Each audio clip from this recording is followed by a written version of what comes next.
Танд бусдаас нухаар хүнд хэцүү асуудал тохиолдсон уу?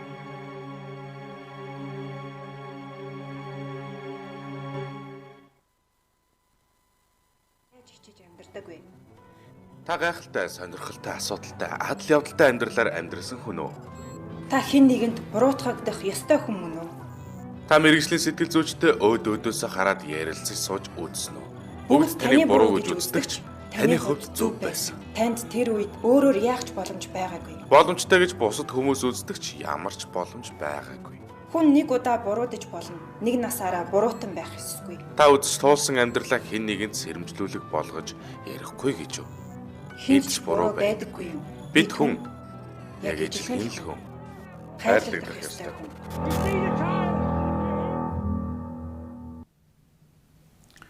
Оройн өдрийн үзэгчтэй Channel 11 телевизийн хүнийл амьдрал ток шоу хүсэн хүлээж үздэг үзэгч та бүхэнд баярлалаа. За одоо дөнгөж лайв хэлж байхад 40 гаруй хүн лайв руу ороод ирсэн. Эхлэх байхад хүлээж ирсэн. Маш одоо баярлж байна. За Channel 11 телевиз тодорхой хугацаанд маш олон үзэгчтэй болсон. За миний Facebook хаяг болон одоо манай телевизийн пэйж хуудас бол үзэгчдийн хүсэлт загтлаар дарагддаг болсон. За энэ удаагийн хүнийл амьдрал нэвтрүүлгийн дугаар ийхүү эхэлж байна. За манай өнөөдрийн зочноор одоо сэтгүүлчийн ярьж байгаагаар нөхрөөсөө залхсан эмэгтэй оролцож байна. За манай нэвтрүүлэгт бас загтал бичээд хүсэлтийн дагуу орж ирсэн. За энэ хүн болвол одоо биднэрт нэвтрүүлэгт хандсан хандлага нь бол нөхөр болвол одоо юу гэдгийг аж амьдралд хансан за тодорхой хэмжээний бас албан тушаалтай ажил эрхэлдэг. Гэртээ бол ерөөсөө зөвхөн удирдлага өрөө суудаг. Гэр бүлийн одоо халуун дулаан уур амьсгал гэж юм байхгүй болсон. Гэр бүлээс гадуур явдалтай болсон. Ер нь бол 10 хэдэн жилийн амьдралдаа ингээд амьдралын одоо хугацаанд дундаж хугацаанд аз жаргалтай сайн сайхан амьдрах ёстой байтал одоо энэ удаад бол энэ хүн болвол ингээд амьдралын ямар сэтгэл ханамжгүй за хүүхдэд дарагдсан сэтгэл ханамжгүй болсон. За амьдралд одоо хүнд хэцүү амьдраад исэн юм уу? Яасан бэ гэхээр одоо хэвийн нэг одоо айл гэр бүлийн амьдрдаг сайхан амьдралаар амьдрсан боловч эцсийс одоо гэр бүлийн халуун дулаан уур амьсгал хөрж хөндөрч байгаа ийм айлуудын нэг жишг байна. За ер нь манай Монголын ирчүүд бол ихэнх нь одоо оройн цагаар бүгдээрээ бааранд байцгаач байна. За тэгээд бүгдээрээ одоо гэр бүлдээ анхаарал халамж тавих нь бага байна. За би Солонгост ажиллаж амьдарч ирсэн, Японд ажиллаж амьдарч ирсэн, тэ. За Хонконгд амьдарч ажиллаж амьдарч ирсэн. Ер нь бол энэ хөгжилтэй хөгжингүү орны хүмүүс бол хагас бүтэн сайн болгонд гэр бүлдээ маш анхаарал тавьдаг. 7 хоног болон сар болгон гэр бүлийн хамтын аял хийдэг. Одоо 7 хоног 14 хоног болоод ээжтэйгээ аавтайгаа одоо гэр бүлийнхээ цуглуулж бүгдээрээ одоо гэр бүлээрээ тойрч сууж хагаад хоол иддэг те. Ер нь бол одоо гэр бүлийн халуун дулаан уур амьсгалын төлөө эр нөхөр бас их цаг зав зарцуулдаг. За эхнэр нь одоо гэр бүл хүүхдийнхээ эрүүл ахуй за хүмүүжил боловсролын төлөө маш их анхаарал тавьдаг. Төр улс нь өөрөө одоо дөнгөж саяхан одоо Солонгост юу явлаа. Одоо конкурс эсэлтийн шалгалт явуулаа. Энд бол бүх замын цагдаа, галын ажил бүх одоо төр улсынхаа хэмжээгээр энэ эсэлтийн шалгалтанд орж байгаа хүүхдүүдэд үйлчилж бэлдэж дараа нь шалгалтанд амжилт олсон хүүхдүүдтэй зориулсан бэлгэнд одоо улсын хэмжээгээр дэлгүүрүүд нь хямдрал зарлж энтергээд одоо төр улсаараа бас ингээ анхаарал тавьдаг.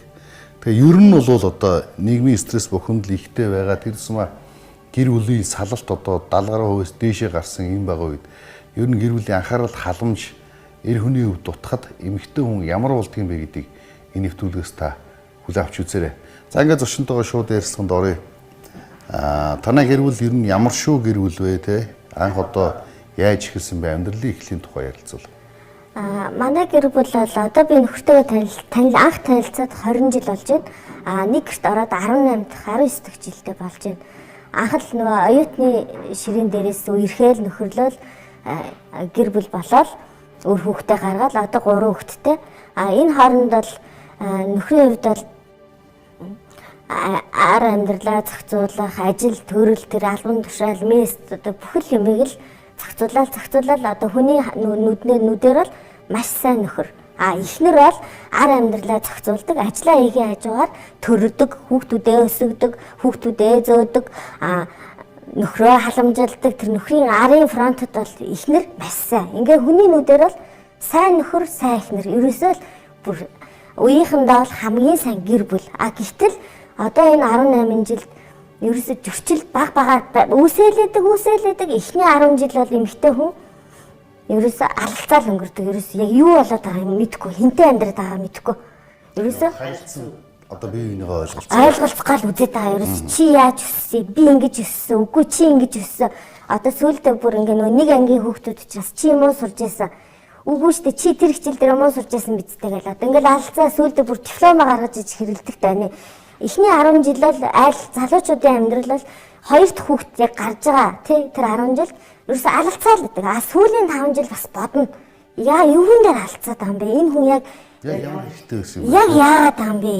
Эсвэл би яг яагаад байгаа юм бэ гэхлээр эмэгтэй хүн арай нэг ухаалгаар юм уншдаг юм байна. Хүмүүсээс зөвлөгөө авах гэж тэмүүлдэг юм байна. Эсвэл нөхрөө ерөөсөө шууд судлаад эхэлчихэж байгаа. За энэ хүн яг яатсан? Энэ хүн ер нь юунд донтоод байгаа? Юунд гажигтаад байгаа ингээл судлаад эхэлж байгаа. За гэтэл нөхөр бол нөгөө л яг ирчүүдийн хэлдгээр нөгөө арх тамхи хүүхэн гэдэг 3 асуудал за байна. Тэрийг бол дамжаад өнгөрж байна. Гэтэл энэ хүний бүр суурийг судлаад эхлэхээр энэ хүний эцэг нь хин юм бэ? Удам хугацаа нь хин юм бэ гэж судлаад эхлэхээр нэгдүгээрт өнчин өссөн хөлт. Эцгээ мэдэхгүй. Эцэг одоо ч гарч ирээгүй. Хадам ээжээс асуухаар мэдэхгүй. Залуу байсан би мэдэхгүй л гэдэг. Хадам ээж бол яг эргээлтийн эзний тухайн үеийн нэг төлөөлөгч хайр дурлалаараа тухайн нэг найз залуугаасаа хүүхдтэй болоод хоцорсон тэр найз залуу ч мэдэхгүй. Хадам ээж ч мэдэхгүй. Энэ дундаас нь энэ хүүхд гараад ирсэн. Энэ хүүхэд яг тэр одоо ихийн урагт байхаас хайранд байсан юм уу? Эсвэл асар хүлээлтэнд байсан юм уу? Гомдолд байсан юм уу гэдэг нь бас сонирн болчихж байгаа. Яг тэр ихийн урагт байхад хүн тэр хүүхдийг хайрлах ёстой, урагтайгаа ярилц гэдэг бол энэ хүний хувьд бол бүрхэг болчихж байгаа. Би ямар хадам ээжээс одоо та урагтайгаа ярилцдаг байсан уу? Та ургаа хайрладаг байсан уу гэж би асууж чадахгүй шүү дээ. Нэгдүгээрт энэ хүний өмчийн өссөн байдал надад энэ хүн чинь өмчийн учраас ингэдэг юм байна штэ гэсэн гол асуудал гараад ирж байгаа. Хоёрдугаарт өмчийн өссөн дээрээ нэмэгдээд ээж нь хүүгээ өсгсөн үү, хүмүүжүүлсэн юм уу гэдэг асуудал байгаа. Ээж эргээлтийн эзэн ажиллаа хийхгүй болохгүй. Эсвэл тэр хүн эмэгтэй хүн учраас би нөхрөө олж ирэхгүй л болохгүй ч гэдэг юм уу. Тухайн үед ямар нөхцөл байдал үүссэнийг одоо бол тэр хүнээс ухаж төнгөөд гарч ирэхгүй. 3 сартай эмээ өөдөр нь үлдээгээд явсан. Таныг одоо гэр бүлээ хайрлахгүй байгаа байдал чинь тухайн хүний суурь хүмүүжлэлтэй шууд холбоотой гэж үздэг. Шууд холбоотой. Энэ бол одоо ерөөсөө хүмүүжлийн ялгаан дээрээс алалцаж эхний 10 жил алалцлаа, сүүлийн 10 жил алалцлаа, 20 жил алалцлаа, суурь хүмүүжил зөрчилдөд бүр үнэхээр болохгүй байна гэдгийг л би одоо бүр ясмахандаа шингэтэл ойлгочоод одоо энэ хүнд чи ийм суурь хүмүүжилтэй штэ гэд би хэлэхэд хүлээж авахгүй. Энийг мэрэгжлийн хүн битэрийн амьдралыг миний хүмүүжлийг нөхрийн хүмүүжлийг мэрэгжлийн хүн хөндлөнгөөс нь дүгнэх ёстой юм байна л гэдэг юм дээр л тулчаад байгаа ерөөсөө. Магадгүй би ямар хүмүүжлтэй би бас өөрийгөө дэндүү би энгийн хүмүүжлтэй би элит харалтай миний ээж дарга байсан би он цорлогтон байсан ч гэдэг юм одоо тэгээд бас би гэдгээр яваад иж болох юм те. Гэтэл зүгээр харьцуулж байгаа. За би аавтай байсан уу? Энэ аавгүй байсан уу? Миний ээж дээд мэрэгчлээ юу? Хүүхдүүдэд хүмүүжүүлсэн үү? Яс хүмүүжүүлсэ. Одоо бүр ээждээ задуулан дарин хүмүүс зохин байгаа байхгүй юу? Хичээлээ хий, хичээлгүй мэрэгжилгүй бол болохгүй ч гэдэг юм уу. За хань ижлээ хайрал, эр нөхрөө хүндэл гэдгийг бол тэр суур хүмүүжлээс олчж байгаа. Гэтэл миний нөхөрт эмэгтэй хүнийг хайрал, эхнэр хүнээ хүндэл тэгжээж амьдрал чинь доктортой байна гэдгийг хатан ээж тэгж хүмүүжүүлсэн үү гэдэг бас их аюулгүй бүрхэг байгаа. Би хүмүүжлээгүй надад хамаагүй. Гэл одоо би мэдэхгүй. Одоо сүүлийн би хатан ээжтэйгээ алдчихаа. Яагаад би таны хүмүүжүүлээгүй хүүхдийг би хүмүүжүүлээд ганцхан заяахын хүмүүн насаа ингээ барах хэрэгтэй юм бэ? Энд чинь уул нь таны үүлийн үр шүү дээ. Одоо энэ ч одоо юу болж ийна гэдэг ингээ гинтгэн ингээ хүн чинь сэдэрдэг юм байна л да. Бас өөрийгөө ингээ ойлгох гээд ингээ тэмүүлээд алалцаад уйлж унжаад болохгүй бол салъя.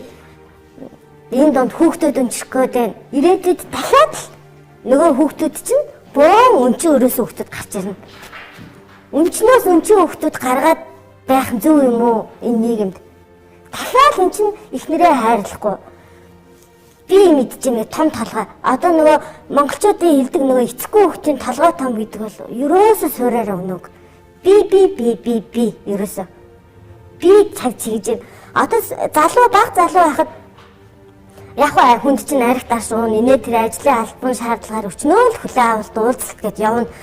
Тэр тааланд сохтуу ирчээд та нар намайг хайрлж өсгсөн юм уу гэж дандаа хасан тавьж хэлдэг гэсэн. Та нар гэд чамаг хэлж байгаа юм тий.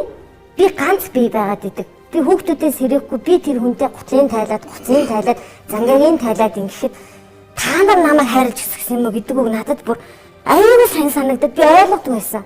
20 эдтэй би тэр үгийг ойлгоогүй.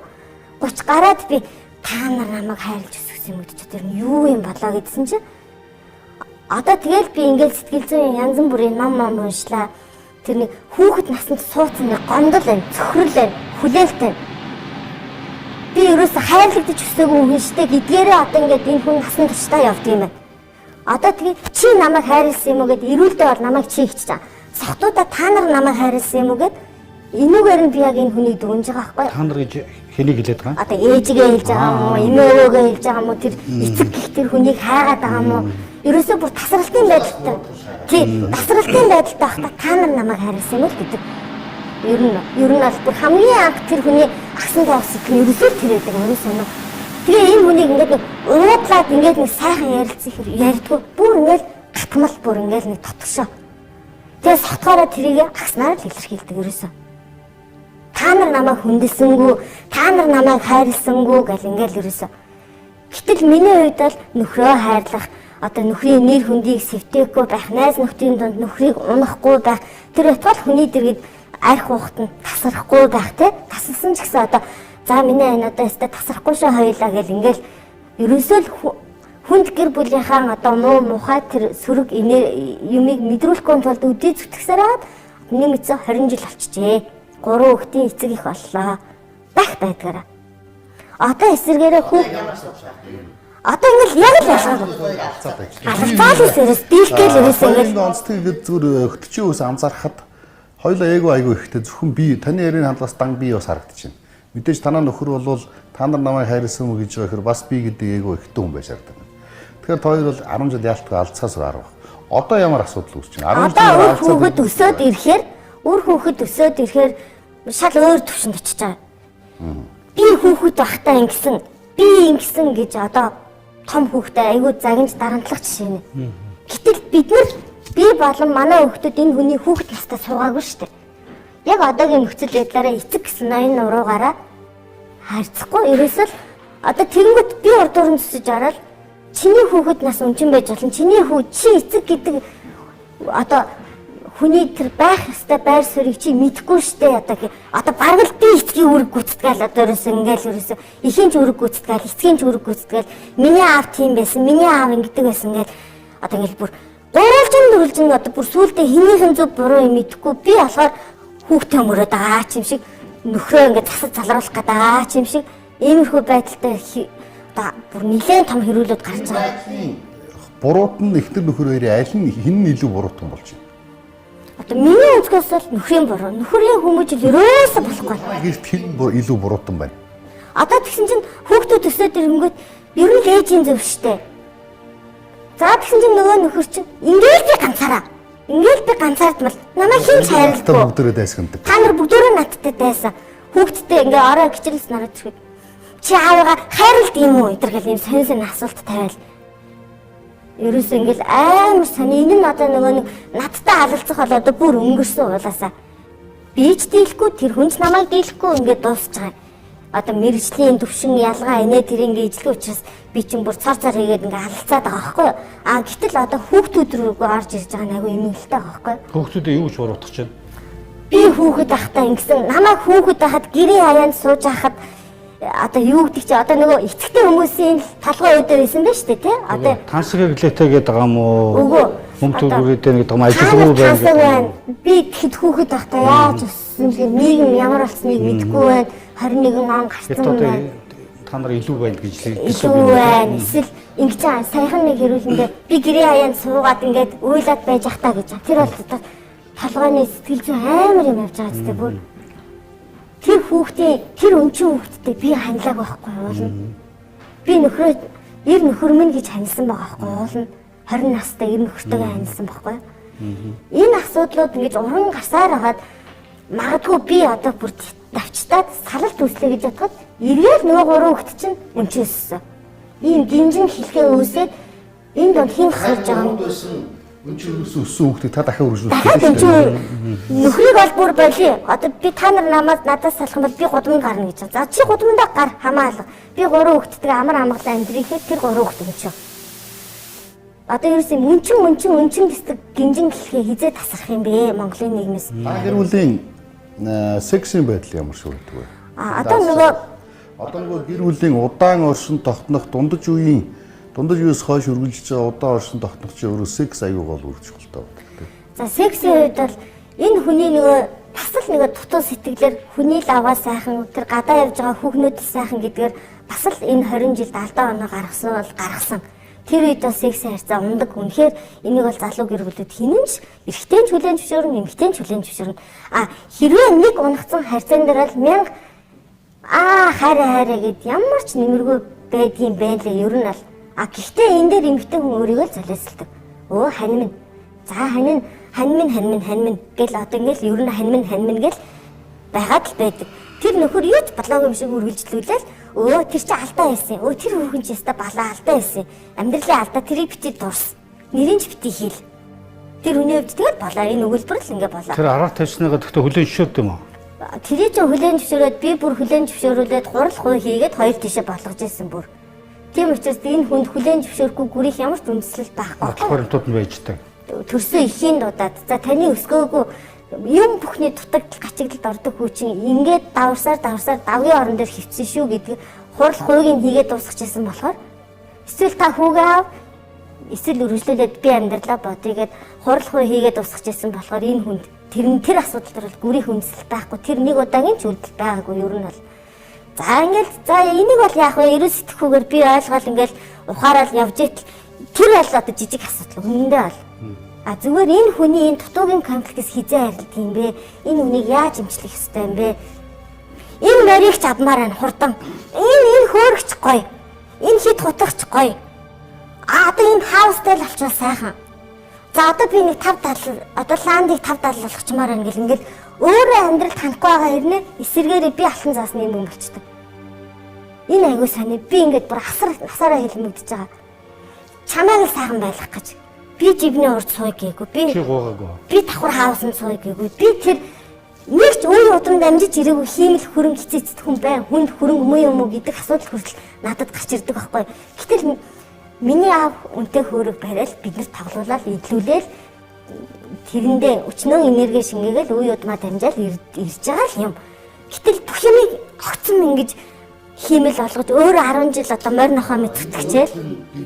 Одоо бусдаас ядаж нэг илүү гардаг дутахгүй бай гэдэг өөдөл дэвжиг гэдэг сэтгэлгээ танд шүүмжлэлтэй санагдав юм. Амар шүүмжлэлтэй. Энэ бол асар бүр өөр хөвгтэй. Яагаад өөдөлж болохгүй гэж? Тэрний оронд харин ч бараг тэр хиймэл баянаас хиймэл биш зүгээр энгийн амьдрал өөр хөвгтэй өсгчи ном зохиол хамтраад уншичи ч юм уу те. Би өөрөө тэгж өссөн болохоор тэгээд тавчтаад бүр ингээд зууралдаад идэх байхгүй. Зүгээр өөр хэр орлоготой юм бэ? Би өөрөө нөгөө нэг хятлан бодогч хүн ер нь бараг хөдөлгөөнд яг цалингийн орлогоор нөхрөөс илүү. Ер нь сүүлийн 10 жил айгүй өндөр цалинтай ажилласан. Надад бол ямар санхүүгийн хараат бол биш юм байна те. Биш. Надад одоо би хөдөлгөөнд 3 хүүхдээ чирээд салсан ч гал голомт минь гээл өчнөө хоосон байрсаа байж л байна. Надад бол үнэндээ тэр чи энэ хөрөнгөө байлцгаа энэ хиймэл хөрөнгөө чи эхнээсээ зэврээд дууслаа гэд би алцаад ишлээд би 10 жил ойлгодог байсан. Нөхрийг амар хүндлээ. Хөө манай нөхөр яасан мондөг юм байл. Станер юм бүхнийг 10 жил дамжууллаа штэ гал ингээл бодоол. Бүр ингээл ээж бүр ингээл одоо ингээл дээл хувцас өмсгөл одоо ноён хаашиг баг ижисээд ингээ явахдаа микс ингээ ичиж байгаа юм би. Сүүлдээ хүн уусах юм байлаа. За нөхртөөгөө ижисгүй нэрэ муухай да. За одоо тэр 10 жилийн тэр одоо асуудал дуусаад одоо ингээд нэг арай том одоо юу гэдгийг би хаусанд амьдрий гээгүй би том машинд сууй гээгүй байтал эсэргээрээ би алтан заасны юм болчихлоо. Муу алтан заасны юм чи амьдрал танихгүй байна гэл. Яг ухаат төнхөд ойлгох юм бол хин амьдрал танихгүй байгаа юм бэ? Хин юм бүхэн шунаад байгаа юм бэ? Тэр л бүр аюу сонирн байна. Манай өмнөх нэвтрүүлэгт нэг залуу орсон та санаж байгаа юу? Би эхнэрээсээ салмаар байна гэд. Нөгөө эхнэр нь өглөө босоход оомс гутал бандаж бүх юм ингээ орных нь урд бэлдээд тавьсан байдаг. Одоо нөгөө орой огород секс хийхдээ заавал цагаан даваа доороо дэвсээд сексийн дараа заавал усан нөхрөө оруулдаг. X хэлбэр яриад байна тий. тийм. Тэгээд залууч нь тэгээд зүтгэсээр байгаа салаад одоо тэр баян онгорт очсон. Нөхөртөө дахиад эхнэр авцсан хүүхд гаргачихсан. Тэнд сайхан гарал явж илээ л дээ. Тэг би бодсон шүү дээ. Заримдаа ингээд хүний хүсэл янз янз юм да. Чөглөө хаа. Тэ. Одоо танай гэрийн за зөрчлийг та нөхөр дээр оолж ойлгох юм. Хүүхдүүд ямар шиг байдалтай байна? Хүүхдүүд одоо ухаан ороод 2 том хүүхд маань өсөөд ирэхээр ер нь л тэр хүн чинь агсан савтуу тавьж өрөөхтэй айлгаж байгаа. Ингээд өндөр дуугаар зандрахад хүртэл хүүхдийн хүмүүжил амар сэвтэж байгаа байхгүй юу? Та нар намайг хайрлах юм уу гэж зандрахад л тэр хүүхд дуугаа хараачна. Өрөөнд ороод суучна. Том болохын хэрэг. Том болохын хэрэг. Ер нь бол эцгээ үзэхгүй талтай. Чи болохоор өмөрхөө. Би бол ерөөсөө л хүүхдээ өмөрнө. Яа тэгэл хүн хатан би хүмүүжүүлж чинь би төрүүлсэн бүр өстэй тгээс нь ахвал тэг таснаас нь ахуулаад би хүмүүжүүлж байгаа. Чиний хүмүүжил оролцоо байхгүй гэхээр би та нарыг баян тансаг амьдруулах гэж үтсэн гэл ерөөсөө хамгийн гол зөрчил. Энэ бол нийтлэг одоо нэлээд төвчнөөс дэше амьдарч байгаа айлуудын угаасаа аимшигтай байгаа бодит байдал. Энэ бодит байдлыг арилгахын тулд нөхрөө имчилгээнд явуулах хэрэгтэй юм уу? Биеийн имчилгээнд явах хэрэгтэй юм уу? Гэр бүлээрээ худлаа хийсэр орчин үүсгээл энэ тийм дуулан дээр очиж тоглоод байх хэрэгтэй юм уу? Манай гэр бүл агаарт гарч ийн гэл ингээл олон харагдах гал гулгаад байх хэрэгтэй юм уу? Би бүр өстэй. Надад бүх юм л хиймээ санагдаад байгаа. Одоо салхин бацгаа лаар яа. Танд өөрчлөн байна гэж бодож үзээгүй. Би өөртөө байна гэж ер нь бол насаараа л бас ингээл гүрээгээл тэлчээл үдий хөрлөө л дээ. Магадгүй би өөртөө байна. Дахиад нэг жоох хүүхэдтэй болчих юм бол амьдралд өөр харагдах юм болов бүх юм шинээр эхэлчих юм болов 2 хүүхэд маань нэлээд том болсон учраас эцгээ үзэхгүй талдаа орчлоо гэл ингээл ер нь бол энэ дунд хин хахирж байгаа юм ба ерөөсөө л цэвэр төвчээртэй ихнэр хүн хахирж байгаа. А хүний нүдээр бол чи сайн ихнэр хөөстэй. Чистэй нөхрийнхээ арыг даадаг. Чистэй амар сан. Танаа нөхөр бас амар сайн шүү гэл өрөөс ингээл. Энэ дунд яг хохирогч нь бол ер нь бол ихнэр хүн л байгаа. Зөвхөн би гэж хэлэхгүй л дээ. Төвчээл яваад байгаа ихнэр хүн л байгаа. Ер нь Хэдий чиний их мөнгө олохын хэрээр нөгөө гэртээ ороод удирдлагаа өрөө суучдаг те. А тэгээ хэдий чиний амжилттай явах хэрээр амжилтгүй яваа хажуудгыгаа одоо юу гэдэг юм. Араас заавал ингэ түлхчих хэвээр юм шиг ингэ хэмэлж үздэг. Ийм сэтгэлгээс байдаг л та. А гэхдээ та бол ажил хийгээд тэдэргүй бас мөнгө олцдог байна шүү дээ. Гэтэ таны ярианаас одоо би таны зочин нэвтрүүлгээр зочноор өрсөн юм чинь гээ заавал таны талд орох алба байхгүй та ойлгож байгаа шүү дээ. Таны ярианаас гэхээр мэдээж та бас удам судрын хөвд бол гайгүй элит гаралтай юм шиг байна. А нэлээ өндөр яг ч бүтэн илүү бүтэн өссөн л юм да ер нь бол. Тэр нь нэлээ өндөр өсрэлтэй юм шиг байна тий. А тэгээд ингээд харахаар жишээлбэл өнчин өрөөсөн гээд юм уу эсвэл одоо эцэггүй ихгүй одоо бага наснда сайн хүмүүжил аваагүй гэдгээр нь одоо цагт хүнийг буруутгаж болох уугүй юу гэдэг бас нэг асуудал. Энэ дээр бол тэгэл нөгөө өнчөөссөн хүмүүс амар сарцсыгээл хүний эрхийг хөндөж ийн гэж ярих л ах л та. Гэхдээ энэ дунд бол өстой амар ялгаа байгаа. Магадгүй би өөр өнчөө өсчөөд нөхөр өнчөө өссөн бол хоёулаа амар зовлонгоо ойлголцох гэж магадлалтай энэ юун дээр ажиглагдчихж байгаа гэхээр нөхрийн найз нөхөд магадгүй тэр нөхрийн явуулдаж байгаа эмэгтэй хүн яг нөхөр шиг комплекстэй байгаа байхгүй. За нөхрийн наалдаад байгаа тэр эмэгт салахгүй нөхрөөс нь салгаж авсан гэсэн эмэгтэйг судлаад үзэхэд бас эцгээ мэдэхгүй. Тэр хоёр юун дээр огтлцдог байсан бэ гэхээр би эцэггүй гэж нэг нь уйлдаг. Би ч бас эцэггүй штэ гэдэг яриа маш их байсан. А одоо нөхрийгөө бас ингээд арх ухаараа хинтээ улам нөхрөлж ийн хинтээ хинийх рүү гүйж орчоод улам ингээ юм яриа суугаад байна.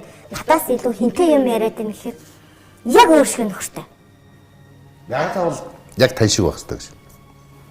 Жишээл хов хүн. Одоо та нэг хүн нөхөрч нэг хов хүн шүү дээ. Сэтгэл зүйшүүл гаргаалгаа хийж байгаа л да. А зөв миний хувьд яг заавал тань шиг байх хэрэгтэй гэж. Би одоо бас эхнэргээ чи тийм байх хэрэгтэй, ийм байх хэрэгтэй, тех хэрэгтэй гэд хэлдэг байлаа, тий. Арай жоохон ахын хувьд ингээ хэлдэг гэсэн. Одоо сүүлийн үед бас боддог гэсэн. Ягаад заавал над шиг байх хэрэгтэй гэж. Нэг өөрийнхөө юм хийгээд үзэг, өөрийнхөө шийдээд үзэг. Алдвал алдаг л тий. Онол оноглдог гэдэг. Заримдаа бас боддог ус. Анх бол ингээл бүх хөдөлгөөн мөлгөнд алдуулахгүйгээл би чинь арай жоох илүү өмс илээсэн хүн чинь бас нэг арай жоохон зөв хандах хэрэгтэй. Энэ дээр энэ хүн алдах гэж би алдуулахгүй байх хэрэгтэй л миний үүрэг энэ гэж ойлгодог ус.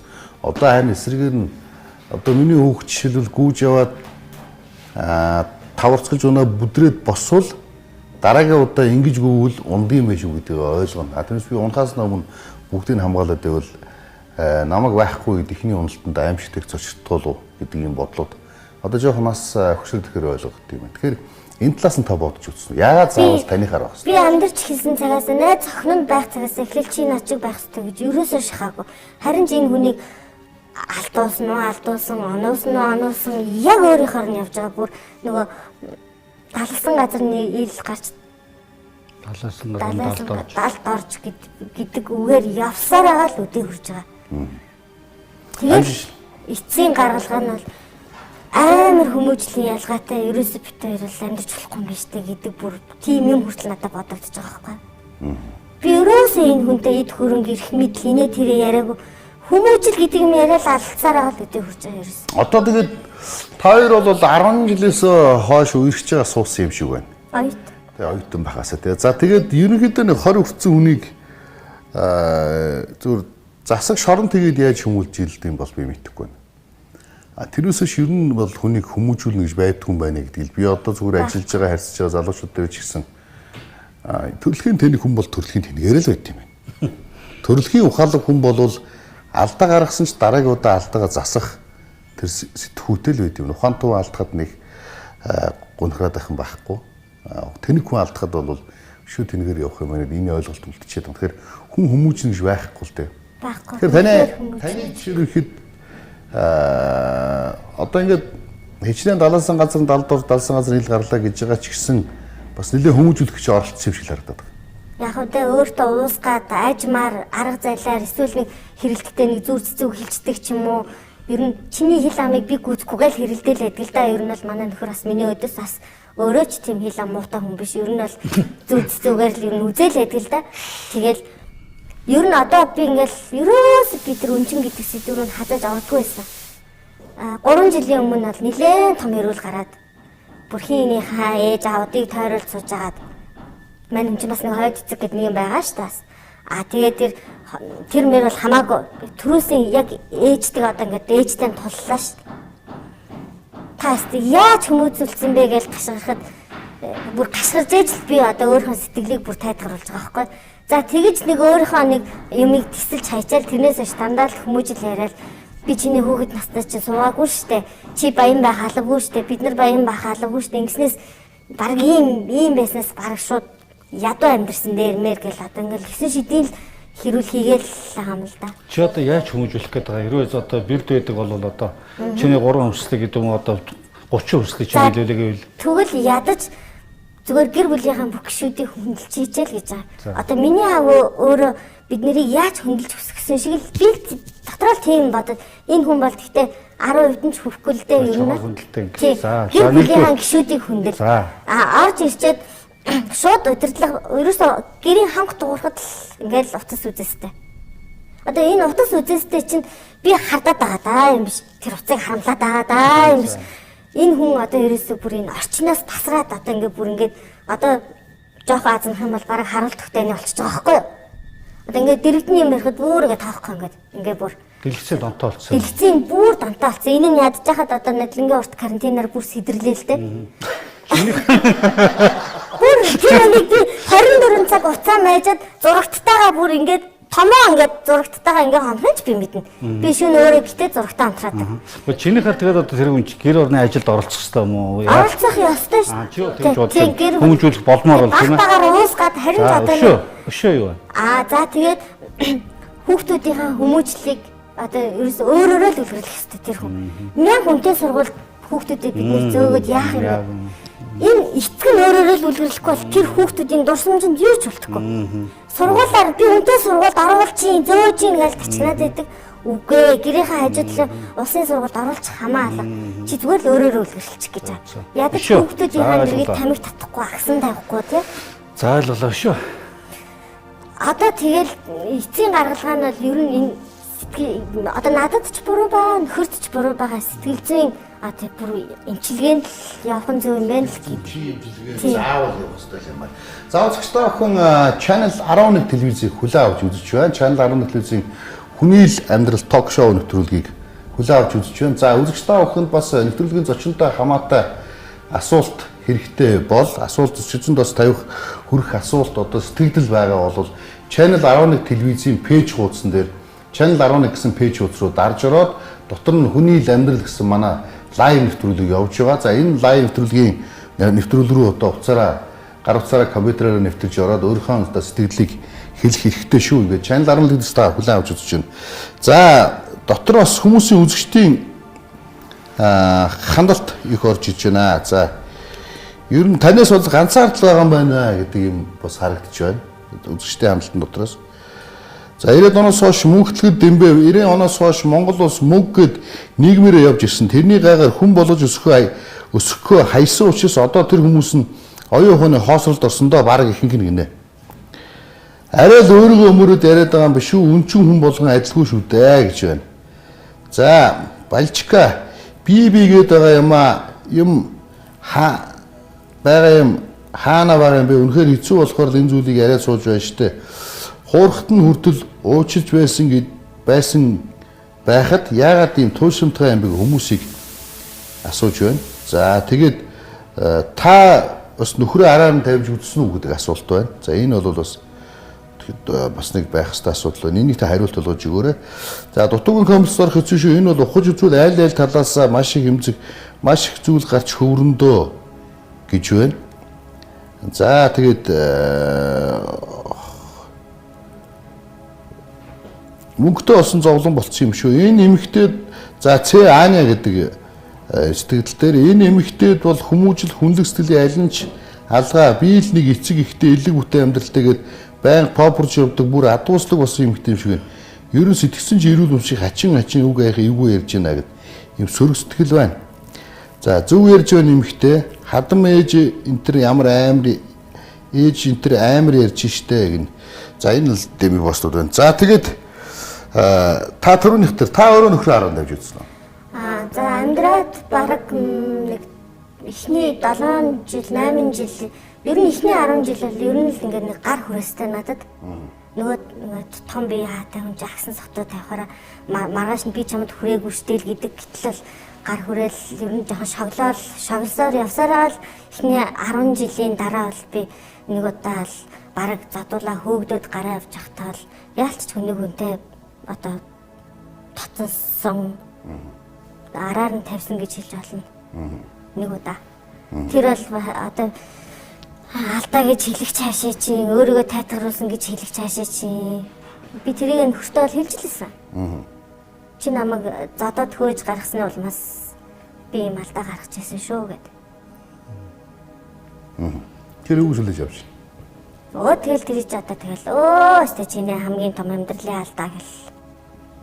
Бас л дүүргэн л тоо. За Даниэлч манай нэвтрүүлгийн сэтгэл зүйчээр сэтгэл зүйч Ядан Цэргийн Батхуу оролцож байна. За түгээмэл биш гэсэн ер нь бол байдаг кейс. Ялангуяа одоо Монгол эмэгтэйчүүдэд бол бас нэлээд элбэг тохиолдол кейс. Тэгтээ сонирхолтой. Сонирхолтой цаана энэ маш бас хүнд сэдв. Нэлээд хүнд сэдв. Зүгээр одоо тэгээд бас нэг тайлаад гэр бүл болгон мэдээд хүмүүсийг учраа ойлгохдаг сэдв биш л дээ. За тэгэхээр системтэй ирээ. Нэгдүгээр хамгийн түрүүнд өөрөө бол өөрийгөө яг ямар эмэгтэй гэдгийг мэдэхгүй юм шиг. Тэгэхээр энийг таныг болохоор би одоо тэгж дүгнэж байна л да. За тэрээс өмнө хоёр хэм асууч. За нэгдүгээр та хоёр мэдээжэрийг одоо байнгын зөрчилдөөнтэй байгаагүй л хэлгүүд энэ 20 жилийн амьдрал тийм ээ. Сайн сайхан халамж анхааралтай байсан үе байгаа юу ер нь? Байгаа. За тэр ямар хугацаанд үргэлжилсэн? Алаг цоог л гэж хэлэх юм уу да ер нь бол алаг цоог ингээд нэг алдаа гаргасныхаа дараа алдаагаа хумсуулахаараа нэг сайхан гэр бүлгэмсэг эдгэмсэг. За ойлгочлоо. За та гээд 20 жилийн амьдралд одоо материаллык одоо ахын талаас бол хангалттай байсан гэж ярьж байна тийм. Тэгээд Одоо та тэгээд ер нь 20 жилийн амьдралыг дүгнэлэхэд аз жаргалтай амьдрсан уу, аз жаргалтай амьдраагүй юу? Энийг би нэг 2 жилийн өмнө яг бүр үнэхээр үнэн чударгаар хинхнийхээ нүрийг харж байгаа дүгнэе гэж дүгнсэн. За. Эхний 6-7 жил бол жоохон хүүхдүүд байхдаа хажуу өрөө хөслөөл хөтөлцөөл гүйдэг байсан болсон бүтсэн амьдарч байсан. 8 дахь жил дээрээ анхны байраа аваад гал голомтоо бадрахад тэдний дүүнер сууж эхэлсэн. Ерөөс ингээл хүндлэнгийн үнэтэй болчихж байгаа. Ерөөс ингээл нэг залуу гэр бүл ингээд нэг халуун дулаан нэг би эндээ эрхлээд амьдрах ямарч боломжгүй л болчихж байгаа. Гаднаас гэрүүдийн орон зайд гадны хүмүүс ороод ирсэн гэсэн үг. Тийм дүүнер сүүлийн 10 жил амьдарсан байдаг манай.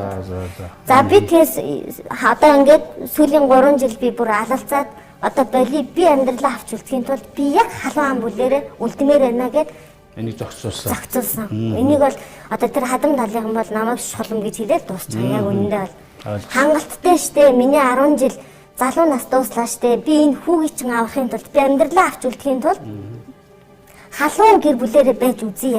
Бид нэр тийм боломж өгөөч гэд дүүнэрийг явуулсан. Ер нь бол дүүнэр нь оюутан болоод 4 жилээ дуусгаа явдаг. Дандаа нөхрийн дүүнэр. Эцсийн энэний үр дүнд би дандаа хүний хөвгөдөд зарж амьдэрсэн, боолчилж амьдэрсэн. Чи юугаар тутсан? Одоо чи бүр алхан загасны эмгэн чи шулан болсон гэл ийм л нэртэй дуусч байгаа юм бол. За тэгээд та ер нь энэ 20 жилийн хугацаанд хизээч айлаг цагт нь салах шийдвэрийн талаар нухацтай хоорондоо ярилцчихсан байгаа юу? Баг залуудаа бол би чамд гомдлаа саллаа. Чи чиний утсанд дэлгэн янзын мессеж чинь би саллаа ч гэдэг юм уу. Тийм тонирхол бол зөндөө байсан. Залуу насны тонирхол. Сүүлийн үнэн сэтгэлээсээ энэ хүн өөрөө бүр салъя. Би хүнтэй л амьдрахгүй бол болохгүй гэд нэг айл ихнэр дагаад бүр гүгээд за одоо үнэхээр энэ бол тоолон биш болчлоо. Тонирхол биш болчлоо. Салъя гэд энэ тэр нөхрийн шийдвэрээр хоёр тишээ болох гээд байж тал цаад ихнэр нөгөө ар амьдралаа зохицуулж чадаагүй цаад хүүхэн нөхөр нь үнэхээр эн чинь бас миний амьдрал штэ гэдгийн үүднээс нөхөр ч хинч биш болоод нөгөө явуулдажсэн охин ч хинч биш болоод за тэгээд эргээд байдгаараа нөхөр бодон дээр уцаа майжаал би хүүхдүүдээ өсгөөл ингээл амьдрал үргэлжилсэн. За энийг бол үнэхээр бас алдаа оноо байсан юм уу те эрэгтэй хүн заавал ийм юм үзэж туулах хэрэгтэй юм уу? Эмэгтэй хүн заавал ийм юм төвчих хэрэгтэй юм уу гэж өнгөрөөж байгаа одоо. Чи өөрөө салах орлого хийж ирсэн үү? Би сүүлийн одоо энэ 2 жилийн өмнө за үнэхээр энэ болио. Одоо ер нь төвчин гэхэд хүний махан би бас төвчээр нь дуустдаг юм байна гэд одоо ингээд салыг гэхэр л уйлж дуулаад өчнөө юм болоод эсвэл би амиа хорлно. Би та нараас л үлдчих юм бол салахгүй гэдэг. Тийм ингээл одоо нөгөө нэг залуудаас салыг сасан ч яадгийн би л бүгдийг бүтээж би энэ амьдралыг нэг шөнийн дотор үгүй хийж чадна гэдэг чарлаа мал байхгүй болоод та нар намайг орох гээд штэ гэдэг айдас орчиж байгаа. Тий нөхөр ийм нэг мөнхийн нэг юм айдас. Би архинд орно, би амьдралаа алдна. Би амьдралаа орно. Одоо чи ирээ тэр хүүхэнтэй суус тэр хүүхэн л гэдэг болохоос тэрний өмнө зөндөө хүүхэн шухны хэрүүл байсан. Тэр хамгийн нухацтай нөгөө бүр эцэг ихээ хамруулад ингээ хурал хугаар дуусчихсан болохоор тэрийг л одоо том дурсамжинд одоо байгаа. Гэр бүлийнхээ хэрүүлдээ ингээд бас оруулж ирээд хүмүүс оруулд юм ээ те. За нэг удаа твит. Ердөө л Чи ингэж бодож үзээгүй юм уу? Ерөөсөө энэ үнийг би байгаагаар нь хүлээж авъя, бууж өгье, төвчээл амьдрил да гэж одоо бодож чадахгүй байна уу? Одоо сүүлийн 2 жил яг тэгж бодоод байна. Тэгж бодож байна тийм. За ягаад ч өөрчилж чадахгүй байна. Нэг алцаад. За ойлгомжтой. Хавцаад байна гэсэн. Тийм. За ойлгомжтой. Тэгчээл за боли энэ хүн 24 цаг зурагт үзэх нь энэ хүний л асуудал 24 цаг. Чамд энэ байдлаас гарц байгаа гэдэг чи итгэлтэй байна уу, итгэлгүй нөө? Яг ийм амьдралтай хүмүүс ер нь одоо ингэ бодоо суулж байгаа шүү дээ. Энэ ер нь одоо засагд гэдэг юм уу, засагддаг гэдэг юм уу тийм ээ? Миний бодлоор эсвэл надад байгаа юм уу, эсвэл манай хүнд байгаа юм уу? Эсвэл ямар нэгэн гарц гаргалгаа байна уу, байхгүй юу гэж? гарц гаргалгааг энэ янз бүрээр зөндөөл хайж үзэж, уншиж, судалж тийскол. За ямар ч байсан чи өөрөө засах гад бол барсангүй тийм ээ? Барахгүй, засахгүй энэ бол хизээ засах. Тийм л дээ. Өөрөө сэлчихгүй болвол өөрөө өөрийгөө л ер нь хүн өөрчлөлт нэг л хэцүү л дээ. Бараг боломжгүй зүйл. Тэр тусмаа хүн одоо заснаг бүрч боломжгүй. Эсвэргээрээ би өөрийгөө хүнлэмжээс ингээд сүүлийн 2 жил алдаж Чам тийм мэдрэмж бол байна үү? Төрж ийн надад. зөв. Би яатсан хүн юм бэ? Хич болоо. Тэгэхээр тэмцэлтэй л ихтэй тэмцэл яваад байна. Би ер нь яатсан хүн. Энд чи одоо нөгөө нэг бүр шашинлаг юмд ороод чи миний урд насны үйл өөр юм уу? Би яатсан юм бэ? Харин та хоёр өсөж хөгжөөд байгаа юм биш үү? Өсөж Сайжраад байгаа юм бол байхгүй нэ харилцаан дээр бол. Үгүй ээ, материалын юмн дээр бас Биш сайжраад материалгүй тооцоогоо. Сэтгэл санааны хувьд. Одоо би нэг ойлгоход 20 жил яваад байна би шүү. нөгөө нэг бүр өөрийг нь баг ингээл хэвийн амьдрал дээр кэнселтчихэл за өөрийнхөө бод идэж уу гарч ор дуртай наа тамхиад тат за өнөөдөр архиа баг тасраараа арх уучгаар чинь шаардлагагүй юм уу гэл ингээл өөрөөр нь байлгаж байгаа болохоор ерөнхийдөө бол Гэхдээ хэрүүлгүй байгаа юм биш үү? өдөртөл Чиний сэтгэл зүйн зүйлэн дээр болохгүй. гарч ирэл алцдаг ер нь. Нөгөө эмэгтэйчдийн мөнхийн өсөл нөгөө мөнхийн хайр хавж Тий. өсөх хүсэл одоо уурж явсараа л энд болчиход байна л да. За. Тэ. Цаг ямар байгаа юм бол доо. Нилээн дэлгэрэнгүй тайлбар хэлэх хэрэгтэй байна уулна. За Гэхдээ хэлээ. Тийм үү. Тэгвэл шүү. За нэгдүгürt бол чи өөрөө бол төрөлхөөсөө перфекционист эмэгтэй байна. За энийг болохоор би бол давуу чанар эмэгтэйг нэрлэдэг. За нийгэм бол хүчрхэг эмэгтэй гэдэг. Хүчрхэг эмэгтэй. Энэ бол танаа нөхөрт ямар ч хамааралгүй. Танаа нөхөр чам таарыг суухаас өмнө чи байгаль ихэс ийм одоо төрөлх өгөгдөлтөй төрсөн тархины бүтц чи имэйл гэсэн үг байхгүй. Энэ бол ерөнхийдөө бол сайн талыг хэлэх юм бол маш ухаалаг, аливаа зүй тогтоог олдог, дайчин, чадвартай, ухаалаг одоо ямар ч юмыг бол одоо учрыг олцдог эвэл эмхтэй. За баг өдөрдөж манлайлагч болж явж чаддаг хэрвээ тийм боломж нь байсан бол тийм ээ. Асар одоо оюун ухаантай эмхтэй л гэсэн үг л дээ. За мэдээж яг аливаа юм ч одоо суул тал байгаа. Суул тал нь болохоор ерөнхийдөө тийм захирах хэрэгцээ өндөр байдгаас шалтгаалаад захирах гэдэг нь бол би одоо ингээд хүн ингээд дарамтлахыг бол хэлээгүй шүү. Зүгээр доторх хэрэгцээ нь өөрөө нөгөө тийм мундаг гэдгээ мэддэг.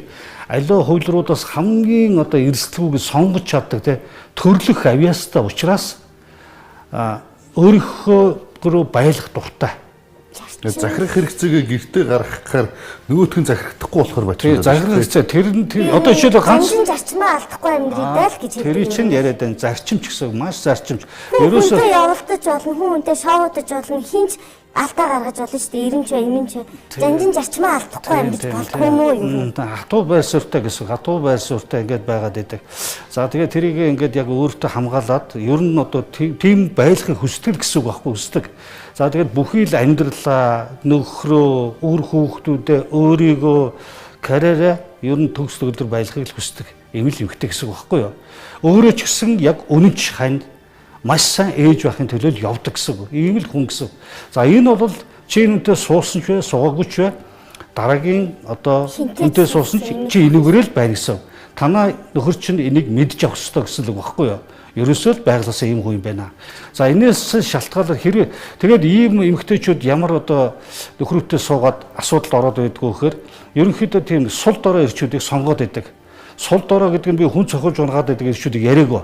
Хүнийг хайрладаг, хүчтэй эрэгтэй хүн гэж хэнийг хэлдэг юм бэ? Ухаалаг, уучиж чаддаг, ар гэрээ авч явдаг, ханиа халамждаг, өөр хүмүүстэй үлгэр жишээ болж чаддаг тийм ээ. Алсыг хардаг, уужуу тайван, ийм эр хүнийг хүчрхэг эр хүн гэж байгаа байхгүй. Ийм ирчүүдээс одоо чиний одоо ийм стилийн хүүхнүүд болохоор ерөнхийдөө бол зугтдаг. Яагаад гэвэл эрх мэдлийн хувьд тэмцлээд байна гэж хайгаад. Тэгээд ер нь өөртөө ингээд өөрлөө ингээд тэмүүлсэн, өөрийг гуйсан, аргацсан ийм ирчүүдтэй ингээд суучдаг. Тэгээд яг чамтай ингээд суусан одоо ирчүүд юу ямар байдалд ордог вэхээр нэг хэсэг нь бол ерөөсө баруун солгоог зугаалдаг юм болчдөг. Нэг хэсэг нь бол ерөөсө архинд орчдөг.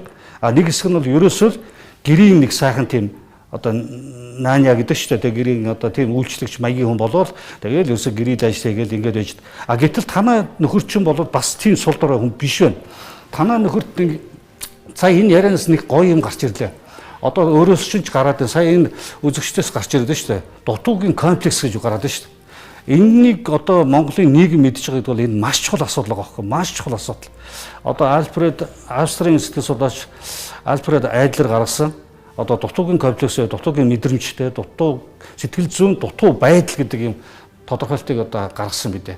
Тэгэхээр энэ бол одоо яг энэ одоо нүзэгч гэсэн нэг бас ингээд анхаараасаа гэж бодож байна. Дутуугийн комплекс гэж юу хэлээд байгаа. А дутуу сэтгэл зүйн дутуу байдал уу дутуугийн мэдрэмж гэж юу хэлээд байгаа гэж. Тэгэхээр дутуугийн мэдрэмж гэдэг нь бол ер нь хүн төрсөн цагаасаа эхлээд эхийн хөвлөгөөс унахад бусдаас хамааралтай нөгөө үхэл амьдралын зааг дээр нөгөө амьдрахын төлөө тэмцэж байгаа учраас хүн заавал тэр мэдрэмжийг авдаг. Бүр заавал. Тийм учраас энэ дутуугийн мэдрэмж бол хүнд байх ёстой. Энэ дутуугийн мэдрэмжээ давахын тулд хүмүүс яадаг вэ гэхээр ерөөсөө одоо эрх мэдэлд хүрэх юм уу эсвэл одоо бусдаас илүү гарах амжилтанд тэмүүлж явдаг энэ бол хөдөлгөж хүч байхгүй хүч. Жишээл бие махбодын хувьд хэрвээ дутуугийн мэдрэмжээ мэдэрсэн хүүхдүүд бол одоо спортод амжилт гаргах юм уу эсвэл хэл ярианы хөгжил муутай хүүхдүүд аймагтар сайн уран илтгэгч болох юм уу тийм ийм байдлаар ингээд хөгжүүлээд явдаг асуудал байдаг. Энийг бол буруутгахын арга байхгүй. А танаа нөхөр тийм мэдрэмжтэй учраас өөрийгөө менежер болохоор юу ятсан бэ? Хөгжүүлээд явцсан. Тэгээд одоо карьерийн төлөө, эд баялагын төлөө, нэр хүндийн төлөө ингээд яваад амжилтанд хүрсэн байгаа. Тэр бол амжилт мөнөг бол амжилт мөн байхгүй юу? А гэтэл за одоо нийгэмдээ зүгээр би нэрийг хэлэхгүй байл та. Одоо шил манай улс төрчнөр ягаад одоо улсууд байдаг байгаад идэм бэ те? Бүгд дутуугийн мэдрэмж авцсан, эрх мэдлийн төлөө явж байгаа бусдаас ялгарч одоо захирах хүслээ хангахын тулд илүү байхын тулд өөрсдөө л хурцлсан усуд байдаг байхгүй юу? За манай ингээд нийгэмд одоо нэг нийс хүүхнүүдийг бэлэшгээ солидог хүмүүс байдаг шүү тийм ээ. Зөвөр ингээд тэр чи яаж байгаа юм бэ? Тухайн үед бага настай сул дорой байснаа мэдэрсэн баян чинэлэг болъё. Гологжсэн, орхижсэн, тоогдохгүй байсан мэдрэмжээ олж авахын тулд сэтэлцэл усуд байгаа байхгүй юу?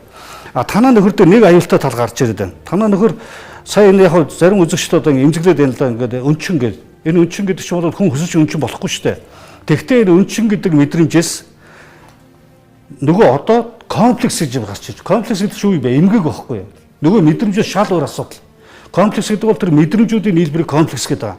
Тэгэхээр танаа нөхөр болохоор өөрөө хүсээгүй буруутан мөртлөөс өнчин хоцорцсон. Дээр нь бүр орхигдож хаягдсан мэдрэмжүүд байгаа байхгүй юу? Төрсөн ээж нь авч хаягдсан тий. Тэгээд өөрөө эмээ өвгөө гар дээр яг хайр дутуу одоо тий халамж анхаарал дутуу ч юм уу тий эсвэл орхигдсан хаягдсан байсан ч гэсэн нөгөө дутуугийн комплекс сэтгэл зүйд нь багтан суудсан байгаа учраас ямар ч хайр халамж аваад дутуу юм шиг санагдаад байна. Тийм нөгөө төрөлх нөгөө эцгийн хайрыг гүйцэх ямар ч хайр байхгүй шүү дээ тийм үстэй. Амьд харилцаа байхгүй учраас. Тэгээд тэн дээр бол нөхрийн буруу ууш байхгүй. За ийм хүмүүс ямар хүн болчтой гэхээр ийм яг одоо сая хүн болохоор энийг яг бүр ингээд эн чинь юу одоо гадуурхагдсан комплексийн дээр л дээ. Гадуурхагдсан. Энэ хүмүүс яадаг гэхээр өөрөө бусдад хэрэгтэй гэдгийг мэдрэхгүй. Тэгээд маш хөндөй хүйтэн логшин хүмүүс болчихсон. Яг зөв. Мөн үү? Энийг л хэлж байгаа. Яг энэ баг. Тэгэхээр энийг хардаа тэр хүн өөрөө хүсээгүй. Ямар ч хүн би одоо ийм хөндөй хүйтэн болмоор би догшин. Царай нь бол тийм хүйтэн хөндөй биш. Сайхан инээсэн ямар баясгалантай гэр бүлгээгээд яг энэ хүнтэй амьдраад ингээ 20 жил болох. Гинтл нь ингээд байгаа. Гинтл. Сар хүйтэн хөндөй. Гинтл. Тэгээ яад бол ирээд бужиглаа гэхэд болохгүй. Тий. Нүг хайр авч үзээгүй, хайр өгч үзээгүй. Ийм хүмүүс байхгүй. Хүнээс хайрч чаддгүй. Хайр өгч чаддгүй. Энэ болохоор гэхдээ өөрийнх нь буруу биш. Энэ бол зүгээр нөгөө гинтлийн буруу байхгүй. Хүүхэд насны тэр нөгөө нэг одоо өрөвдөлтөй хувь тавилан байна шүү дээ. Энэ л байхгүй. Тэгээд чи өөрөө ингэ бас бодоод шүү дээ. Нөхрөөс салж болно. Нөхрийг бол олж болно. Хүүхдээсээ салж болох. Хүүхдээ өнчрүүлж болох уу? Их хүнээс жинхэнэ ухаан гараад болохгүй чамаас. Одоо яг үнэ. Манай гэр бүлд ийм асуудал гардыг. Эхнэр хэлдэг та хүүхдтэйгээ тоглооч. Би хүүхдтэйгээ тоглож мэддгүй байхгүй.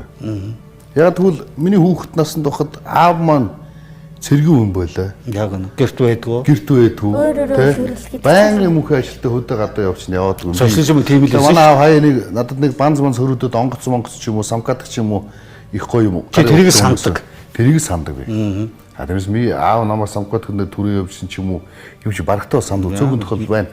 Тэгээ үүсэхүүд одоо аав маань гомдох сонсчул тээ. Ээж маань ээлжийн ажилтай.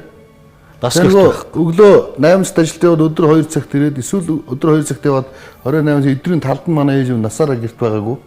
Тэгээ эренгүүтээ гэрийн ажлыг амжуулахгүй ингэчдэг. Тэгэхээр би дүүтэйгээ тоглож ийсэн гэхээсээ илүүтэйгээр би баг нөгөө гэрийн ажлыг хийдэг ус. Усаа зөөн, модаа аглан. Тэр айлын том болохоор өөр асуудал. Айлын том шиг юм тий. Тэгээ ингээд хүүхдэд тоглож мэддэг. Одоо ингээд миний том хүүхдүүд маань одоо бүр ингээ 20 хэд настай одоо 25 6 та залуус гараад ирлээ тий. А гэхдээ эдгэртэй л би тоглоогүй юм байна. Нийж нэг компьютер дээр тоглосон юм шиг. Өөрөө 20 хэдтэй хүүхэд нь ингэж одоо 7 8 дээр гарч нөгөөдөлтөө нийлээд аренаас нь оролцоо үед. Тэгээд манай бишэл би хүүхдтэй тоглож одоо мэддэг байхгүй. Тэгээд манай их хэлдэг байхгүй. Ер нь социалист хүүхдтэй тоглож мэдхүү гэдэг асууж байна. Мэдхгүй юм чинь. Би нэрээ бодсон ч нэрээ мэдхгүй юм байна. Яг л социализм үеийн эсрэгчүүд ер нь адилхан. Бүгд л гэрийн бараа хардаг. Миний чийж аваа бас л тийм л байсан. Тэр чинь хүсэхгүйдээ тэгээг байхгүй юу? Нийгэм тэг зүтгүүлж яаш бүр маш их зүтгүүлдэг байлаа шүү дээ. Манай ихнэр болохоор хүүхдтэй бас аюул өөрсөн суугаад тоглоод ингэ явждаг. Манай яаж тоглох вэ? Аюул болохгүй. Тэгээд 5 10 минут дээр хоорондоо зодтолтой. Тэгэхээр одоо нийгэм бидний насныхан бол одоо бол чамд ойлгож эхэлж шүү дээ, тий? Адилхан байна. Тэрээс ганцхан танаа нөхөр биш байгаа байхгүй. Яг одоо ингээл орхигдож хаягдсан тэр юмнууд бол байсан. Зөв нийтэд нь хэлэхгүй шүү дээ. Мэдээж яг ухамсартай, соёлтой, боловсралтай тийм эцэгчүүд бол өрөвхтүүдэд цаг гаргаад ингээд одоо боддог байсан л байгаа шүү дээ мэдээж. За цааш нь явъя. Тэгээд таяр тиймээс шалтгаалаад энэ хүн бол би сая гинтлийн бол ижлээ, оншин ижлээ шүү дээ. Тэгээд энийг нөгөө ойлгоогүй. Танаа хүн ч ойлгоогүй, чи ч ойлгоогүй учраас таярын донд нөгөө эрх мэдлийн тэмцэлтэй гэж юм бодсон. Тэмцэлтэй. Тийм ээ. Уул нь бол зөрчил бол хэрэгтэй зүйл. Хүмүүс бодохдоо гэр бүл зөрчил байх юм бол энэ маш буруу юм байна. Бид нар буруу сонгоцсон юм байна гэж боддог болвол сэтгэл судлалын үүднээс бол энэ зөрчил байхыг бол хөгжлийн үндэс гэж үздэг. Яг тэгэхээр зөрчилжил байвал би нэг ойлгох гээд байсан үг. Ойлгохгүй л байна. Тэр нь мэдээж зүгээр одоо соёлтой тийм ээ. Ухамсарын хэмжээнд л одоо байх л ёстой байхгүй би нэг ойлгосон. Тэгээд дээр нь 20 жилийн амьдрал дээр өшөө та нарт ингээд хэлэхэд одоо яг 20 жилийн та нар нэг урам хуурах үе дээр л урам хуурах үеийн одоо яг төгсгөл дээр энэ стон новшин үе л дээ. Яг энэ үед ингээд нийт гэр бүлийн 30 биш 65 хүн салцдаг баг. Энэ үед яадаг гэхээр ерөөсөө л яг тэр нэг халуун байсан нэг өөрөө хэлж штэ эхний үед бас гоё байлаа гэж тэ. Энэ үед нь одоо тэгээд би бурган хүнтэй сууж танаа хүн чинь нэг удаа бас хэлсэн гэсэн штэ түрүүн тэ. Би энэ бурган хүнтэй суудсан юм даа шал өөр хүнтэй сууя тэ. Би тэр юуст харахгүй мэн тэ. Тэгэхээр энд яг энэ үед болохоор яадаг гэхээр за гэхдээ энийг би бүр одоо үзэгчд бүр анхааруулж хэлье гэж бодож байгаа. Энэ сай дарга нар одоо нийгмийн том одоо од байхаас од хүмүүсээс ахуулаад бүр нийгмийн хамгийн эгэл амьдралтай бүр ядуу тарчиг гэр бүл болгоод бүгдэнд нь зайлшгүй тохиолдог үе шат байхгүй бүр зайлшгүй. Тэр хүмүүс нь өөрчлөгчөд байгаа даа биш. Зүгээр тэрэнд анх харж ирсэн үеийн сэтгэл өөрчлөгдсөн байгаад л байгаа. Өөрчлөгдсөн. Өөр өмсгөөс жишээ болоо тайлбарлая. Жишээлбэл одоо чи нөхрөө бол өнөөдөр болохоор ингэж хэлж штэ. Одоо менежер бол гэдэг одоо хэтэрхий гэдэг материал гэмд ингээд сонирхолтой байна гэдэг. Анх чамайг харахад эмэгтэй хүн дээр жишээрээ. Тэгвэл арай жоохон бодит ойлгомжтой харагдах. Нөхөр чинь чамтай анх яг дурлаа татагдж явах үедээ ингээд харахад бол чи аль болохоор гой хувц өмсөд ус гизгээ гой ингээд зас янзлуулаад үнэтэй хувц өмсөх юм бол нөхөр чинь ямар гой эмэгтэй гэж хардаг байсан байхгүй. 5-аас 20 жилийн дотор болоод ирэхэд энд ер нь яах гэж мөнгө өрдөг байна. Хэмд сайхан харагдах гэж ингэж байна. Тэгэхээр энэ бол зүгээр нөгөө хүмүүсийн харах хандлагууд нь өөрчлөгдсөн. Би энийхээ нэг сайн талыг олж харахаас илүү муу тал дээр фокуслж хардаг ийм асуудалтай орцсон байгаа байхгүй. Энэ ингэж би ингэж яах гэдэг л одоо зарчимд үйлчлээд байгаа. Тэгэхээр энэ төлөвшлийн үеийг бол зайлшгүй давж гарах хэрэгтэй. 35% даваад гардаг. Энэний сааталт болохоор гайхамшигтай үе нь хүлээж идэх. Ерөөсөө яваажинг үе нь байж байгаа. Тэгэхээр энэ бол төлөвшлийн үе бол зайлшгүй ингээд явагдаж байна. За би нөгөө эрх мэдлийн тэмцэлтэй явуулаа гэлээ. Менежер тодор цэвэр дутуугийн комплекс бол байна. Чамд өөрийн чинь төрлөх одоо нэг перфекционист нөгөө давуу чанарын эмэгтэй одоо нэг тийм онцгой шин чанар бол байгаад байна шүү дээ. За ийм юм одоо явагдаад байна. Тэгээд эндээс гарах боломжтой гэвэл боломжтой. Яг үнийг цаг дуусч дүгний. Тэгээд энэс гарах ер нь боломж нь бол ерөөсөө комплекс энэ үзэгч бас гайхаж байгаа. Нэгэнд ингээд төрсэн комплекстэй хүмүүс ер нь яах юм бэ? Эсвэл ийм хүмүүстэй суудсан хань ижлүүд яах юм бэ? Ингээд зовоод байгаа юм уу? Эсвэл ингээд шүд зугаад төвчээд байгаа юм уу те? Гэвэл тэгж болохгүй байхгүй. Ерөөс болох. Үлдсэн нас чинь бол цөөхөн байна. Одоо ид жаргадаг нас ер нь те. Тэгэхээр өөр хөлтүүд хүртэл том боцсон. Удахгүй хоосон шууны үүр болох чинь тийм хоёулахнаа үлдэх учраас ерөөсөө энэ асуудлаас гарах ч л үзэх хэрэгтэй байхгүй. Яагаад гэхээр одоо тэгэхээр өөрөөсөө ярилцаад баг ойлгохгүй мэрэгжлийн хүн орохгүй бол энэ боломжгүй зүйл байхгүй мэдэхгүй. Тэгээд энэ чинь маш их удаан ярина урт хугацааны одоо сэтгэл зүйн одоо эмчилгээ засал тусламж үйлчлэгээ авах хэрэгтэй. Тэгэхээр ерөнхийдөө хэлэхэд бол мань авшир өөрийгөө комплекстэй гэдэг бол таних хэрэгтэй. Таних хэрэгтэй. Хажуудлах нь хүн хэлэхээр хүн хүлээж авдаг. Зэвүүцэн шүү дээ. Шууд эсэргүүцээд хамгаалтын механизм үүсгэждэг байхгүй юу? А хөндлөнгийн хүн өөрт нь ямар ч хамааралгүй хүн чиний төлөө хийж байна. Надад ямар ч хамаагүй гэх юм бол тэр хүн харин анхаарч хүлээж авдаг. Тэгээд би ийм юмс би өөрөө хүсэж байжгаад ингэж байгаа юм байна. Энээс болоод би эхнэрээ зовоогоод байна. Би хүүхдээ бүр баллаа дуусч байгаа юм байна те. Миний амьдрал би ч өөрөө бүр там болж байгаа юм байна те. Гэдгээ ойлгоод хүлээншөөрөлт явагдаад эсрэг өөрийгөө хөтөлбөржүүлээд ингэх юм бол засах боломжтой. А чи ч гэсэн энэ хүн хүссэндээ ийм биш юм байна. Энэ ч надад хайртай юм байна. Үнэхээр сэтгцэн өвчтэй юм байна те. Сэтгцэн эмгэгтэй юм байна. А энийг эмчлэх ёстой байна. Энэ дээр нь би одоо яг сэтгэл зүйн эрхтэй хүний одоо хэрэгцээнүүд 5 хэрэгцээнүүдийг хангаж өгөх юм байна. Гэдгээ яг үлдсэн насаа ингээд бодтойгоор нухацтайгаар яриад ингээд явах асуудал бол байна. А дээр түрүүн анзаарчихсан танаа гэрээ нөгөө гэр бүлийнхээ орон зайд гадны хүмүүс оруулаад ирсэн гэж шүү дээ. Энэ гэр бүлийн амьдралыг уур амьсгалыг бас аимшигтай нураад. 10 жил. Аимшигтай нураад гэсэн. Яг ид би энийг ойлцож алалцах үү. Гэтэл яг үнэндээ тэр хүмүүсийг яриад байгаа шиг чи алтан загсны эмгэн болоо чи шулам одоо хүн бол биш байхгүй юу? Биш. Би бол тэр тусч байгаа амьдрал. Чи бол яг зүүн совингоор өөрөө яг гэрүүлийнхээ өөрийгөө ч бодоод өөрөختөө одоо танишлаа бодоод чи яг ингэж байх ёстой гэдэг мэдрээд зүнг ер нь эмэгтэй хүн зөнгөөр мэдээд идэм байл да. Яг буруу болоод байна гэдгийг мэддэг. Тэгээд энийхээ төлөө чи ажилласан. Би одоо зөвхөн нэг 10 жилийн жаргалыг бодоод боли ерөөсөй бүр арай дэндлээ төвчгүйгээд 3 хүүхдээ аваад гарахад бол ирээдүйн дахиад дутуу комплекстэй 3 хүүхдээ. Тий, маш Тэгээд дутуугийн одоо нэвтрүүлгийн цаг дуслаа. Дутуугийн комплексийн хандлага чинь ерөөсөө одоо үзэгчтэй айгүй энгийнээр ойлголоо. Одоо сэтгэл зүйч бас их албаны үгээр ярина тий. Яг нөгөө сургалтын ялч авч бол энгийнээр ойлгоход багадаа их зодуулж хүн дээрлүүлж өссөн хүүхэд бол том болоод жоохон хүчрэг болоод ирэхээрээ их хүнийг зодох гэдэг. Одоо энэ яг юу яг хэлж байна. Яамдын дараа нар байдаг шүү дээ. Урган дараа нар тий. Ажилчтай оруулж иж байгаа номхон зогсоож байгаа бол зодж юм тий. Энэ чинь нөгөө дутууг юм багтаа зодуулсан дойжиг үссэн багийнууд чинь багт хүүхдээ ч гэсэн одоо юу яадаг тий. За одоо учир төсгөө олон хүүхэн мөхөө эргүүлдэг, өдөр шөнөгүй янз янзын хүүхэн эргүүлдэг байд юм уу? Одоо бэлгийн хатчин мөнгөөр нэг нэгээр шинжидэг хүмүүсүүд багтаа тоогоцоод тоогдгүй тэ ангидаа их царай муутай доожгүй тоноогүй байсан хүмүүс бол одоо ингээд яг би зүгээр 10 жилийн ганцаараа тахт хүртэл ингээд очиг болоо хүүхэн мөх эргүүлээл тэ тэгэл хүүхэн худалдаа нөгөө маш гоё хүүхнүүдийг авчиж байгаа л одоо юу гэдэг дээрлэх гээд одоо энийг төрийн байгууллагаас аимшигтай харагддаг энэ бол би одоо энэ төрийн яамны олон дарга сайд нартай хүмүүстэй ингээд муусаа хүмүүсээ таахын ажилтаа явуулж байгаа. Тэгэл оруулж ирээд ингээд гоё охиныг хажуудаа оруулж ичээд жижигрүүлээл. Нөгөөтгөө жижигрүүлээ дээрлээ чамаа халан шүү заяа. Чи бол энэ одоо яамд бол яамд бол чамааг биел байлгаж байгаа шүү. Чи өөрөө мэдж байгаа мó хэвээр ингээд энэ нөгөө дутуугийн комплекс шүү те. Нөгөө Оросууд ч гэсэн тийм биш нэг агаа хөөсгөлөнгийн дараа зойрон дотроо асар хэмжээний нөгөө 30-40 жилийн хоол унсыг хадгалдаг байсан ингээд энэ чинь нөгөө л бас л нөгөө үгүй эн чинь бол хоол идэх хөлсөлөнгийн комплекс хүртэл байх. Хуулагчин сэтгхүү гэж байгаа юм л. Айгүй амт мото хоол идээд өссөн юм шиг хоол игээд өгөхөөр л ухаан жалаагүй гахад цацах цаам шиг идээд хань минь 50 ид гэж бүр хэлэх үед надад зөндөө. Тэгсэн чи би олон дүүнэртэй өсөөд хоол минь хөрөлцөхгүй байсан тэгээ юу гэж гэл ингээл ийм сони. За уушлаа. За тэгэхээр нэвтрүүлгийн цаг яалчгүй дуусчлаа. Бид нөгөө байнгын нэвтрүүлгийн цагаа дагуулад ингээд балраад байдаг. За ингээд мэдээж Батхуу сэтгүүлчийн хувьд бол нэвтрүүлгийн дараа бас үргэлж тусгаалсан сэтгэл зүйн зөвлөгөө өгдөг. Та бүхэн та ямар нэвтрүүлэг дамжуулаад сэтгэл зүйчтэй холбогдлоо. Ингээд цаашгаа тоор эмчилгээ бусад юмудаа ярих баха. За миний хувьд бол нэвтрүүлгээ дуусгая. Үзэгчтэй бүхэнд сэтгэл зүйч ядамсрынгийн Батхуу өргөдөн оролцлоо. За манай дөрөв зочин бас нийгмийн амьдралд байдаг сонирхолтой кейсийг үзэж та бүхэнд хүргэлээ сэтгүүлч Бодин бол дотор та бүхэнтэй хамт байлаа. Channel 11 телевиз үзэгч та бүхэнд хүний л амьдрал ток шоу төрлийг хүргэж байна.